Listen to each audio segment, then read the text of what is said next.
Hello दोस्तों, tricks for all students में आप सभी का एक बार फिर से स्वागत है। दोस्तों, आज की इस वीडियो में हम आपका एक चैप्टर है प्रस्तुति प्रक्रिया, आलेख का चयन, अभिनेताओं का चयन और दृश्य परिकल्पना। तो आज हम इस चैप्टर का सेकंड लेक्चर देखेंगे। इंपॉर्टेंट लेक्चर है, प्लीज़ वीडियो को पूरा देखना ताकि आप सारी बातें समझ सकें।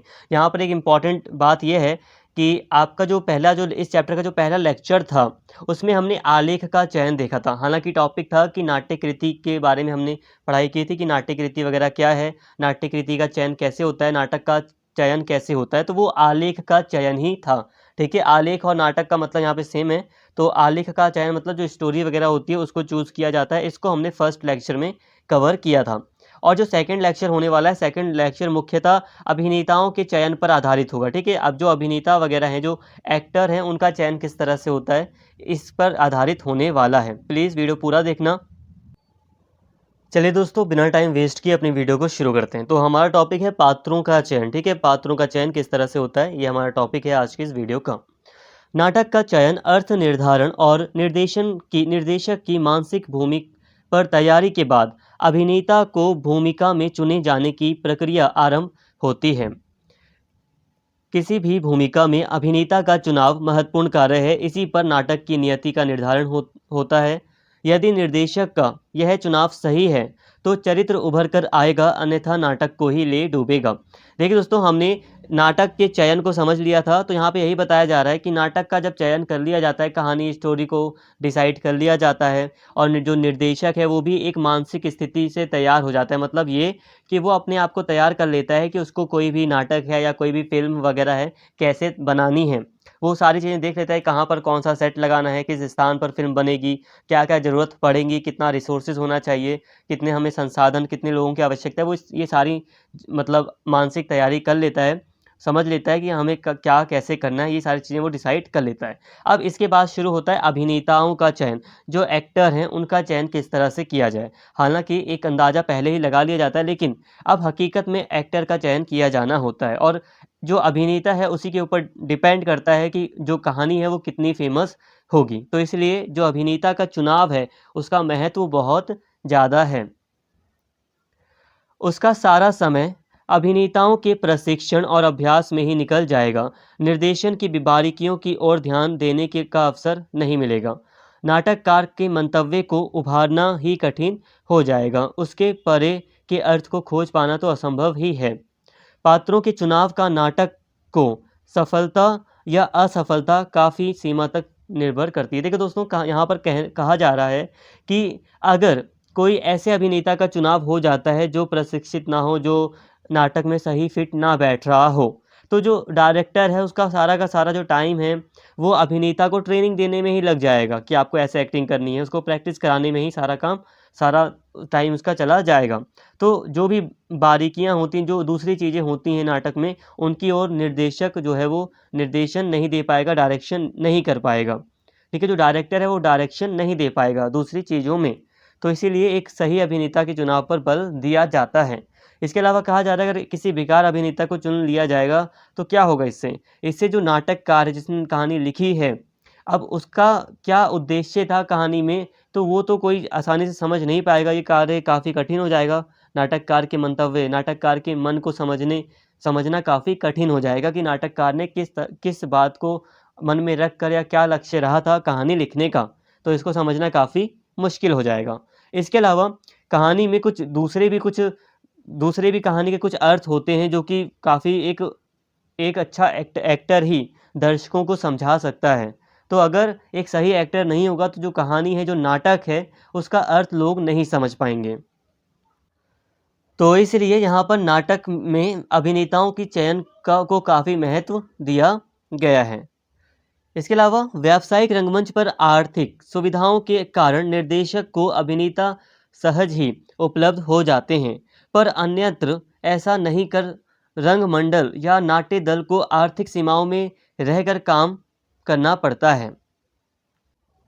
दोस्तों यहाँ पर कहा जा रहा है, सॉरी मैं थोड़ा-सा मतलब रीडिंग में कहीं-कहीं पे गलती कर दे रहा हूँ, वैसे होता नहीं है ऐसा रीडिंग में, बट थोड़ा-सा हो जा रहा है कि जो मतलब माउथ थोड़ा-सा स्किप हो जाता है, तो कोई बात नहीं, यहाँ पे नोट्स आपको दिखाई दे रहे हैं, बस मैं आपको मेनली समझाता हूँ पॉइंट, ठीक है?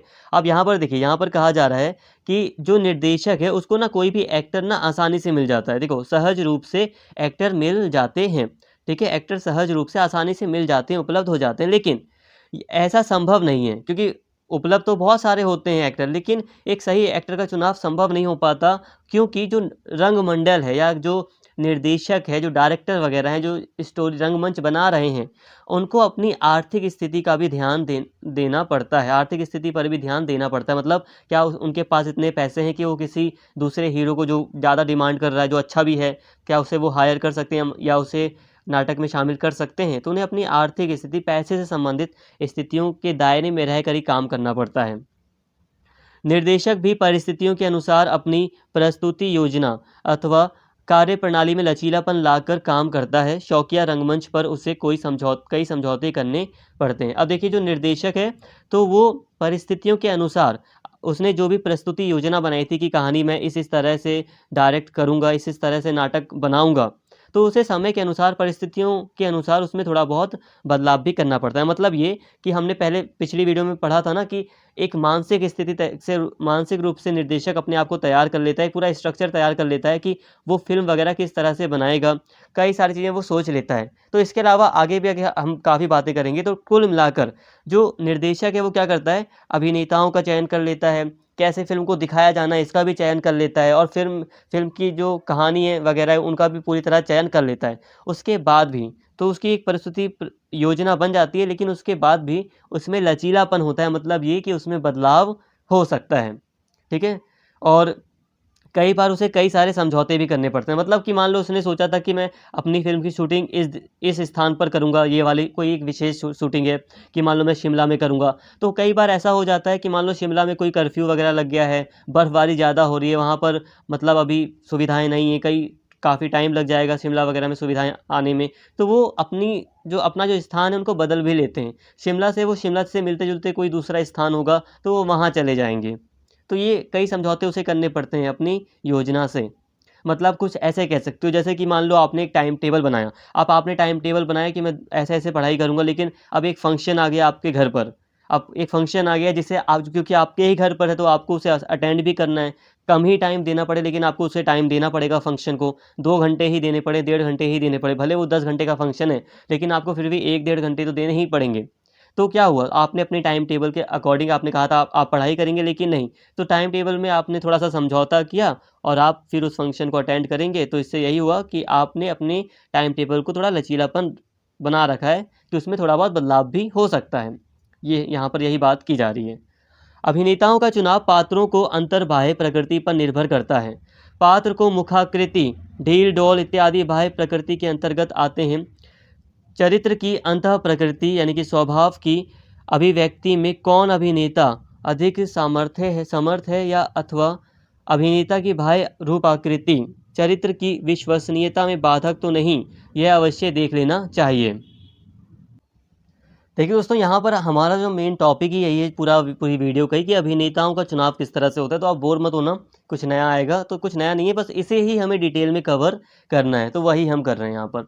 अब यहाँ पर आगे कहा जा रहा है कि अभिनेताओं का चयन जब होता है तो वो किस बात पर निर्भर करता है, वो निर्भर करता है अंतर्बाह्य प्रकृति।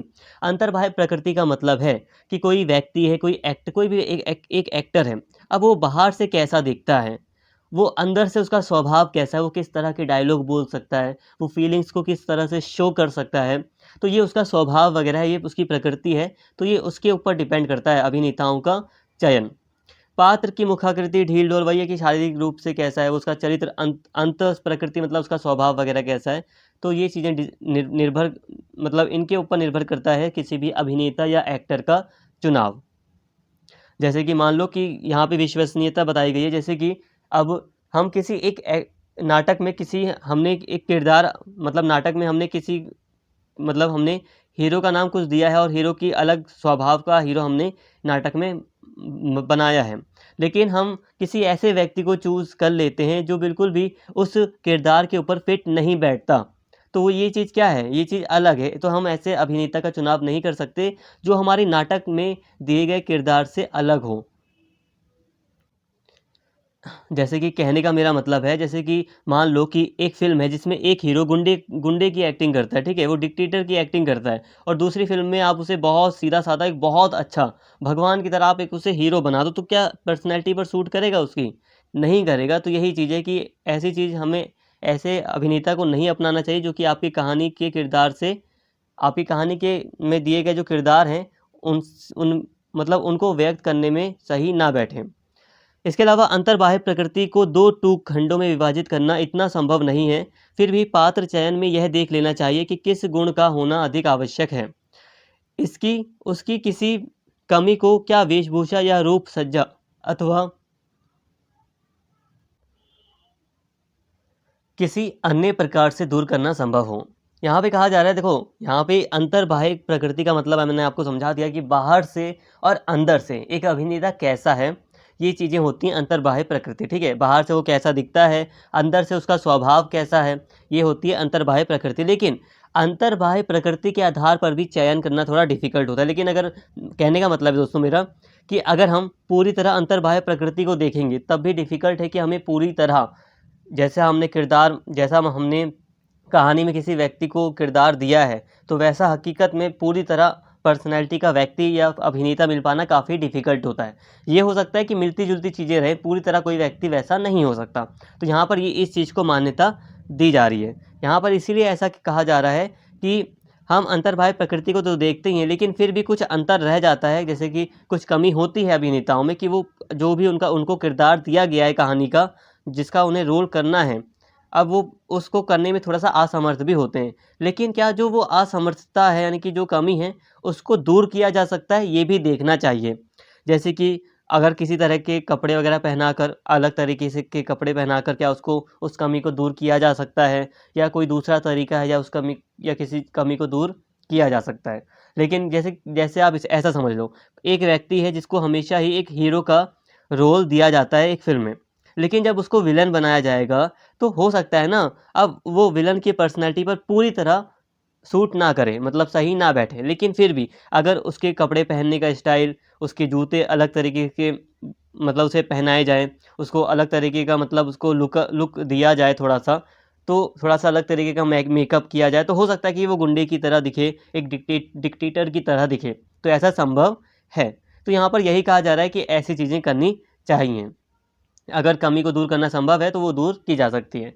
जहाँ अभिनेता की प्रकृतिगत अथवा शारीरिक अक्षमता को किसी प्रकार पूरा करना संभव ना हो, और रूपाकृति के कारण पात्र को विश्वसनीय बनाना कठिन हो, निर्देशक के लिए उचित यही होगा कि उसे भूमिका में ना उतारें। सामाजिक राजनीतिक कथानक वाले नाटकों में अभिनय क्षमता कई बार शारीरिक रूपाकृति अथवा असमर्थता पर ध्यान नहीं जाने देती, किंतु ऐतिहासिक पौराणिक नाटकों में चरित्रों की विशेष छवि जनमानस में विद्यमान रहती है। उसका अतिक्रमण नाटक के लिए घातक सिद्ध हो सकता है। देखो दोस्तों, यहाँ पर दो बातें कही गई हैं। पहली बात यहाँ पर ये कही गई है कि अगर जहाँ पे कमी दूर हो सकती है वहाँ पे दूर करने की कोशिश करनी चाहिए, लेकिन हाँ, जब अभिनेता में कमी ज़्यादा हो, प्रकृतिगत या शारीरिक अक्षमता हो, मतलब व्यक्ति का स्वभाव ऐसा सही ना बैठ रहा हो, अभिनेता का, उसका शरीर सही ना हो, असक्षम हो, सही फिट ना बैठ रहा हो, तो जो ऐसे तरीके हैं, या जो मतलब जो उसकी कमी को दूर करने के तरीके हैं, ऐसे तरीके नहीं अपनाने चाहिए और उसको अभिनेता नहीं बनाना चाहिए नाटक का। तो कहने का मतलब ये है कि कोई असक्षम व्यक्ति है, कोई समर्थ नहीं है एक्टिंग करने में, तो उसे अभिनेता का रोल दिया ही नहीं जाना चाहिए, मतलब उसे नाटक में शामिल नहीं करना चाहिए। तो निर्देशक के लिए यही उचित होगा कि वो उसे भूमिका में ना उतारे, उसे रोल दे ही ना।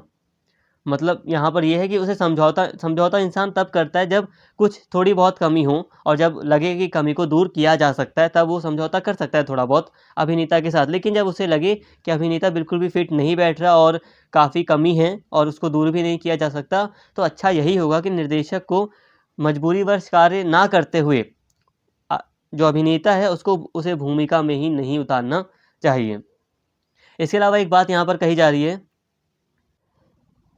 कई सारे रोल ऐसे हैं जिनकी हम शारीरिक या रूप आकृति वगैरह या उनकी कैसे एक्टिंग करनी है, इसमें हम थोड़ा-सा असमर्थ होते हैं सही एग्ज़ैक्ट इन चीज़ों को मतलब समझने में। जैसे कि अभी अकबर के बारे में हम कोई फ़िल्म बना रहे हैं। अब हमें अकबर के बारे में कई सारे हमारे पास रिसोर्सेज़ हैं और क्योंकि बहुत सारे लोगों ने उसे मतलब साक्षात देखा है।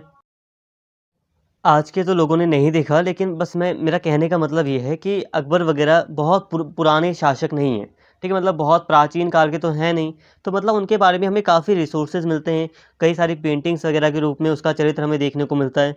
तो अगर उसके ऊपर फ़िल्म वग़ैरह बनानी तो एक डायरेक्टर के लिए थोड़ा ईज़ी हो जाता है, उसके चरित्र वग़ैरह को मतलब ध्यान में रखना।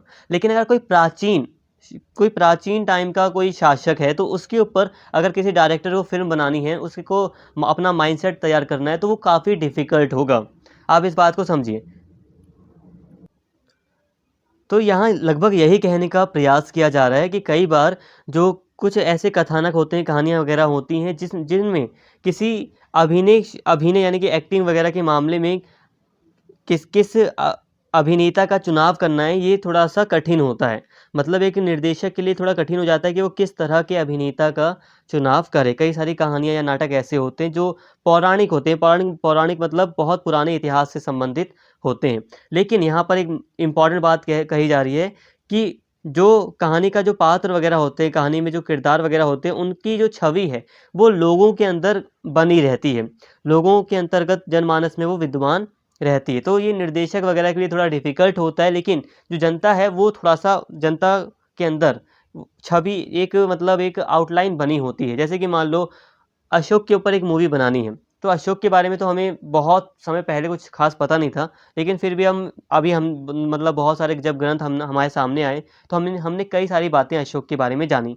लेकिन अब एक डायरेक्टर को अगर फ़िल्म बनानी है तो काफ़ी डिफ़िकल्ट हो जाएगा एज़ कंपैरिज़न अगर कोई नया शासक था, उससे अगर हम कंपैरिज़न करें, तो पुराने शासक के ऊपर फ़िल्म बनाना थोड़ा डिफ़िकल्ट हो जाएगा, किसी भी निर्देशक के लिए क्योंकि एक फ़िल्म में सारी बातें होती हैं शामिल, तो ये थोड़ा डिफ़िकल्ट होगा। लेकिन जो जनमानस हैं उनके अंदर एक जो राजा वगैरह है उसकी छवि बनी रहती है। चाहे राजा ले लो या कोई कोई भी पुराना जो कहानी का कोई किरदार वगैरह है, उनकी छवि बनी रहती है। अशोक कैसा दिखता होगा, कैसे रहते होंगे ये लोग, तो हल्का-हल्का माइंडसेट बना रहता है जनमानस के अंतर्गत। जैसे कि अब पुराने जो किरदार वगैरह हैं, अब जैसे कि जो रामायण है, अब रामायण में राम कैसे हैं, ये हम सभी के अंदर एक मतलब एक छवि उनकी बनी हुई है कि राम ऐसे-ऐसे होंगे, एक छवि बनी है। तो यहाँ यही कहा जा रहा है कि उस छवि से छेड़खानी नहीं करनी चाहिए। मतलब ये कि निर्देशक को दिक्कत हो सकती है, जो पुराने कथानक हैं, उनमें किसी अभिनेता का चुनाव करने में दिक्कत हो सकती है निर्देशक को, डायरेक्टर को। लेकिन फिर भी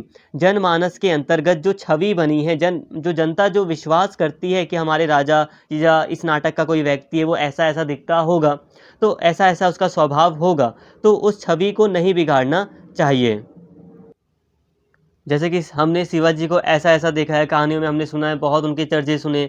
अब फ़िल्म में अलग तरीके से अगर उनको व्यक्त किया जाए, तो फ़िल्म तो फ्लॉप होगी ना। तो मतलब आप इस बात को समझिए। अगर आप जनता जो मानती है, जो जनता के अंतर्गत जो छवि बनी हुई है किसी भी अभिनेता की, तो उसको भी ध्यान में रखना चाहिए।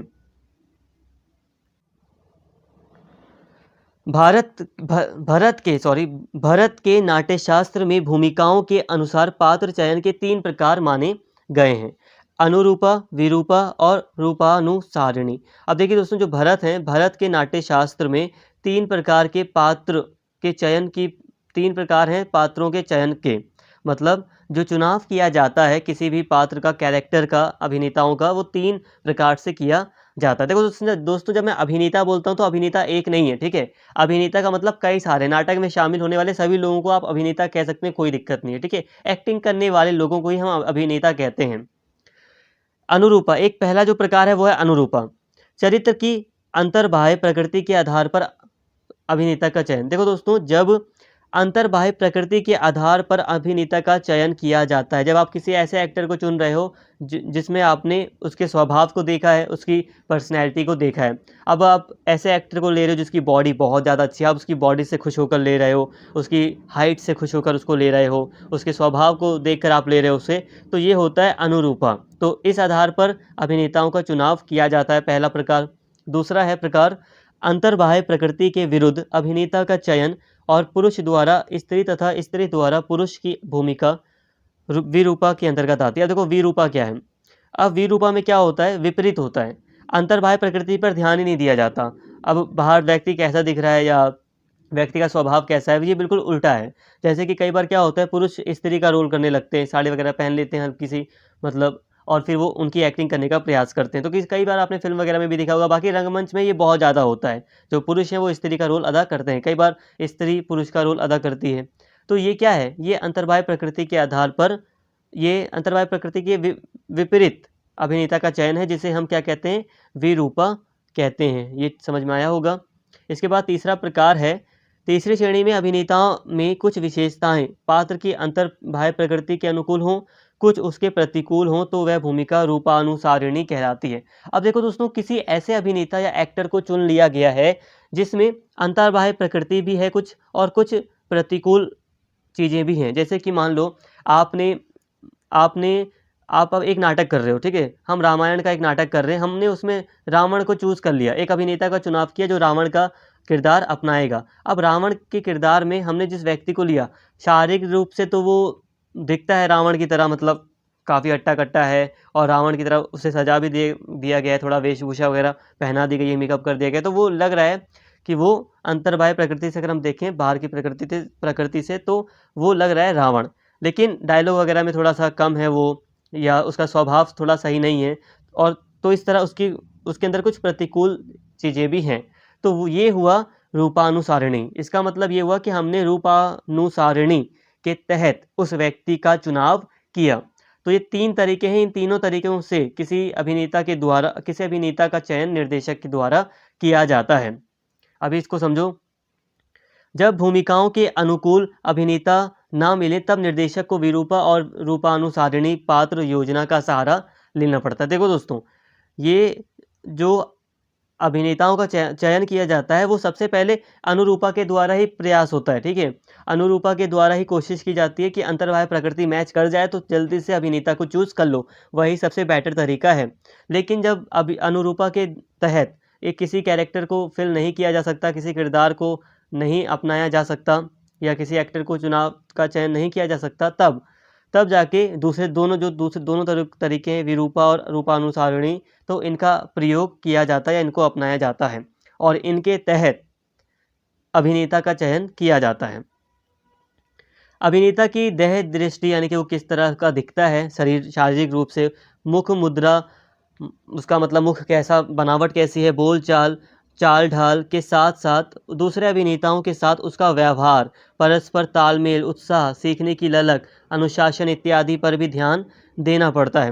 विभिन्न अभिनेताओं से विभिन्न भूमिकाएं पढ़वाना भी उचित होगा, डायलॉग्स बुलवाना, उनके विषय में चिंतन करने के लिए कहा जाए, फिर पात्र के विषय में उनकी समझ और असाधारण मूल्यांकन किया जाए, सबके बीच चर्चा और पाठ हो, तभी भूमिका देने का निर्णय लिया जाए। पात्रों का चुनाव यदि सही होगा तो समझ लीजिए आधा नाटक सही से हो गया। अब यहाँ पर थोड़ा सा एक कंक्लूजन इसे समझ लो, या एक निष्कर्ष लास्ट में आप इसे समझ सकते हो, ठीक है। एक आप लास्ट में इसे लिख सकते हो अपने टॉपिक के, अगर कोई भी आंसर आपको लिखना है अभिनेताओं के चयन के ऊपर, तो इसको लास्ट में ही लिखना।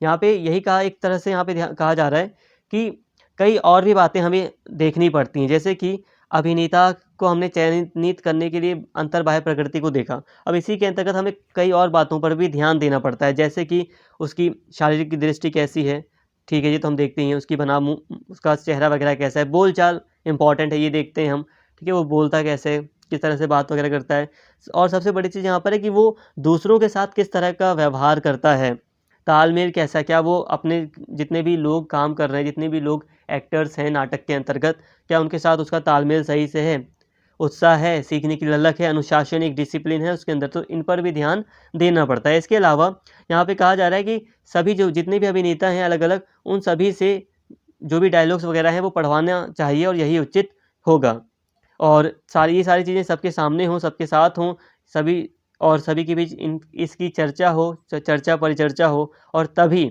जाकर किसी अभिनेता का चुनाव होना चाहिए। पात्रों का चुनाव यदि सही से हो गया तो समझो आधा नाटक सही से हो गया। तो यहाँ पर एक नाटक दोस्तों ये जो चैप्टर है ये आपको बता रहा है कि एक नाटक को किस तरह से पूरी तरह तैयार किया जाता है। आगे पढ़ लेते हैं। भूमिका के लिए पात्रों का चुनाव बिना किसी दबाव या पक्षपात के किया जाए। कोई भय, प्रलोभन निजी संबंधों के बीच में ना आए। पात्रों का चुनाव पूर्ण रूप से निर्देशक के अधिकार में होना चाहिए। निर्णय और निर्ममता पूर्वक नाटक का हित सोचकर ही लिया जाए। कलात्मक प्रतिबद्धता ही सर्वोपरि है। निर्देशक की स्वतंत्रता और संप्रभुता की परीक्षा यहीं से हो जाती है। देखिए दोस्तों, कहने का मतलब है कि अभी कभी भी किसी भी अभिनेता का अगर चयन होता है तो उसमें कला को ही ध्यान में रखा जाना चाहिए। कलात्मक प्रतिबद्धता ही होनी चाहिए सबसे ऊपर, कि अगर कोई व्यक्ति एक अच्छा आर्टिस्ट है, एक अच्छा कलाकार है, एक अच्छा एक्टर है, तो उसे ही अभिनेता के तौर पर नाटक में चयनित किया जाना चाहिए। ये नहीं कि वो किसी का रिश्तेदार है और ऐसा उसे एक्टिंग भी नहीं आती सही से और उसको चयनित किया कर लिया जाए। तो जो निर्णय है वो पक्षपात के बिना होना चाहिए, पक्षपात नहीं होना चाहिए। दबाव पक्षपात के बिना निर्णय लिया जाना चाहिए। ठीक है, कोई भय नहीं होना चाहिए। निर्देशक को कोई डर नहीं होना चाहिए, उसे कोई लालच नहीं होना चाहिए, कोई निजी संबंध नहीं होने चाहिए और उसे स्वतंत्र रूप से अपना डिसीजन लेना चाहिए। ऐसा होता है ना कि हीरो का बेटा हीरो, तो ऐसा भी होता है कई बार कि जान पहचान होती है और फिर वो आसानी से बन जाते हैं हीरो, लेकिन हो सकता है कि हमारे एरिया में कितने अच्छे लोग रह रहे हों जो काफ़ी बेटर एक्टिंग कर भी पा रहे हैं, लेकिन उन्हें रिजेक्ट कर दिया गया हो।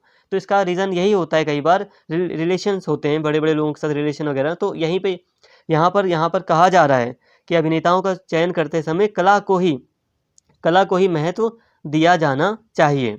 तो दोस्तों यहाँ पर जो आपका चैप्टर है ना, कुल मिलाकर कहा जाए तो ये चैप्टर आपको बताता है कि किस तरह से एक नाटक को प्रस्तुत किया जाना है। ठीक है, नाटक की कहानी वगैरह के बारे में हमने पढ़ाई की थी, तो नाट्य शास्त्र वगैरह हमने समझ लिया था। अब यहाँ पे एक पूरी पूरी फिल्म कैसे बनती है, एक पूरा नाटक किस तरह से तैयार होता है, ये आपको सिखाया जा रहा है और ये काफ़ी महत्वपूर्ण चीज़ें हैं। आगे चलकर अभी कभी भी आप कोई शो वगैरह करते हैं, बहुत सारे लोग मोक मतलब जैसे कि आजकल मतलब G20 की मीटिंग वगैरह होती हैं, तो उसी की डुप्लीकेट मॉक मीटिंग वगैरह करते हैं। तो वो क्या है, वो मॉडल्स हैं एक तरह के, और ये उसमें इन सभी चीज़ों का काफ़ी बड़ा योगदान है, इनकी भूमिका है। तो उम्मीद करता हूँ दोस्तों ये चीज़ आपको समझ में आई होगी, ये टॉपिक आपको काफ़ी बेटर तरीके से समझ में आया होगा। ये टॉपिक आपको समझा रहा है कि पात्रों का चयन काफ़ी महत्वपूर्ण कार्य है। अगर पात्र सही अभिनेताओं का चयन नहीं किया जाएगा तो नाटक चलेगा नहीं। नाटक की जो कहानी है उसका लोग अर्थ भी नहीं समझ पाएंगे। तो यही सारी बातें आई होप आप समझ गए होंगे। नहीं भी समझ में आया तो यही कहूँगा, एक बार वीडियो को आप और देख लेना, सारी चीज़ें क्लियर हो जाएंगी। कोई दिक्कत है तो प्लीज़ कमेंट करके एक बार ज़रूर बताएं, और अगर वीडियो आपको अच्छा लगा हो तो प्लीज़ चैनल को सब्सक्राइब कर लें, लाइक करें वीडियो को और ज़्यादा से ज़्यादा शेयर करें और कमेंट में भी ज़रूर लिखें। Thank you.